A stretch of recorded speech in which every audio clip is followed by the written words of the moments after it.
I'm Liz Zorab. I'm Mr. J. And this channel is Byther Farm.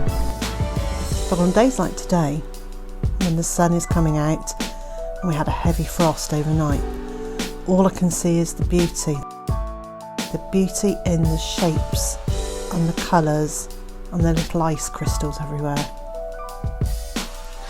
It's this time of year when I start noticing the patterns in our garden, the semicircles, the circles, the straight lines, the repetitions of design.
That wasn't as complicated as it could have been, but it could have been easier.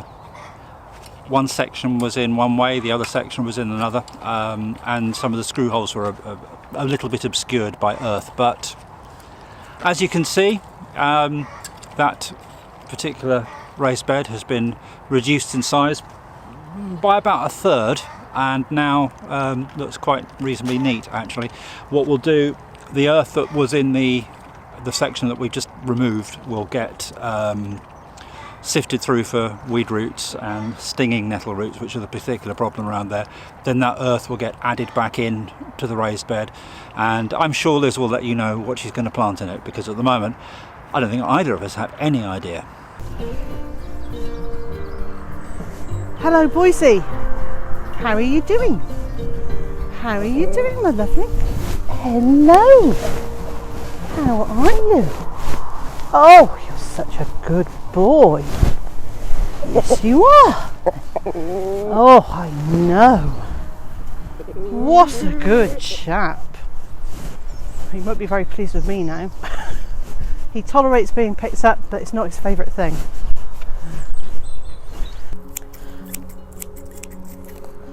I might snip a few weeds.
the last couple of weeks I've been thinking I quite like to have a scarecrow out here, not because I necessarily think that they work, but they can be quite attractive and they are a bit of fun.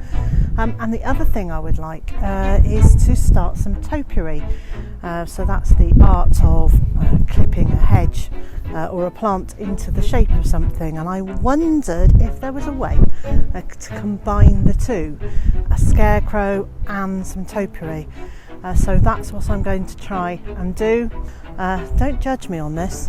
Well, this is definitely the most fun I've had today. So I'm going to call her Doris, because I think Doris is a very good name for a scarecrow. And I would like you to meet my new friend, Doris. Today's problem was that two of the babies that are being cared for by this lovely Brahma chicken had squidged through the netting and got through to the other side where there is another Brahma with turkey babies. But they've gone through and they got stuck, and that's what all the shouting was about. So she's had quite a difficult couple of days where babies have been getting through into the brassica cage. Well, last night we solved that by putting up chicken wire all the way along it and absolutely sealing that off so they can't get through into the brassica cage anymore. So today they've been going that way in their explorations and have gone through to where the other turkey is. No, not the other turkey, the other chicken is with her turkey babies.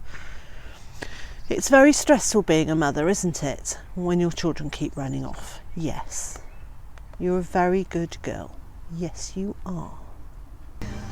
I'm absolutely delighted with how the patron's garden has turned out. So it's an area of 4 beds.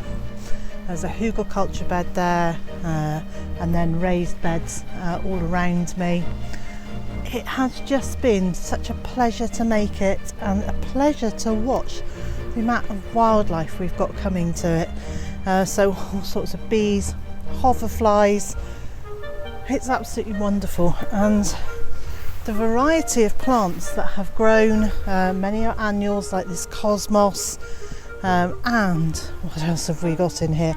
Some larkspur, and then a whole host of perennials. Lots of them, just avoiding the bees, lots of them like this bergamot. So as you brush past them, they're releasing their scent into the air. The centre here is all clover. I don't think there's really any grass left, and I keep saying let's cut it, but as long as it's got flowers coming and therefore feeding the bees, I'm not in any huge rush to get rid of it. I've never been a great one for planning meals that we eat. I've always just kind of opened the cupboard and seen what we've got and stood and stared in the fridge for inspiration. And the same is still true now we grow most of our own food. But instead of looking in the cupboard, I come out to the garden and see what's ready to be eaten. And all too often when you think you found another potato, it's a stone, and then there is another potato.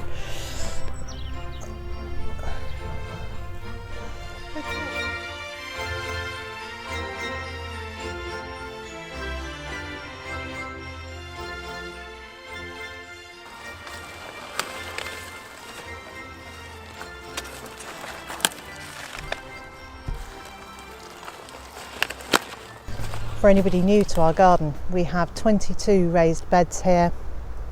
Each one is about 14 feet by 4 feet, and I've numbered them. On this side is 1 to 10, on that side is 11 to 20, and then there's the 2 extras at the far end.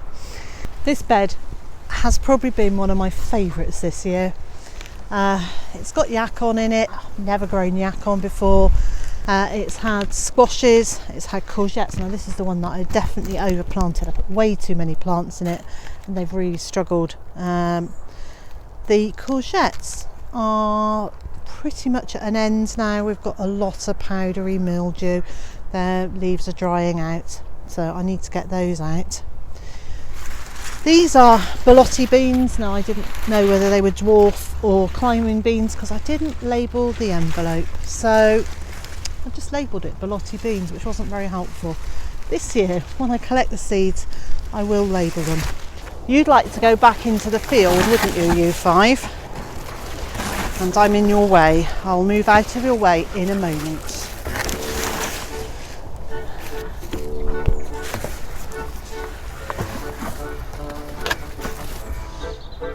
Go and get some more. Hopefully they'll go past.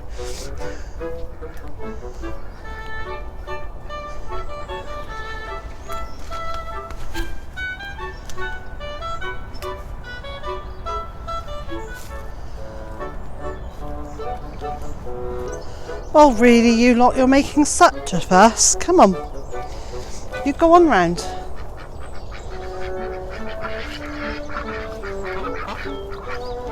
That's it, keep going.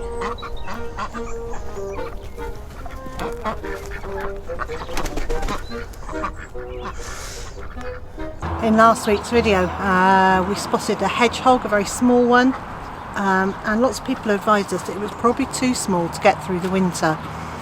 So I rang our local hedgehog rescue centre and I rang the vets, who have said next time we see it, if we pop it in a box and take it to the vets, they will look after it, treat it for any problems it's got, and then return it back to the wild. Well, while we're sorting things out today, the hedgehog has reappeared, so I'm just going to get it and pop it into a box, and we'll give it some leaves and some water and some food, and we'll get it to the vets. Come on then, little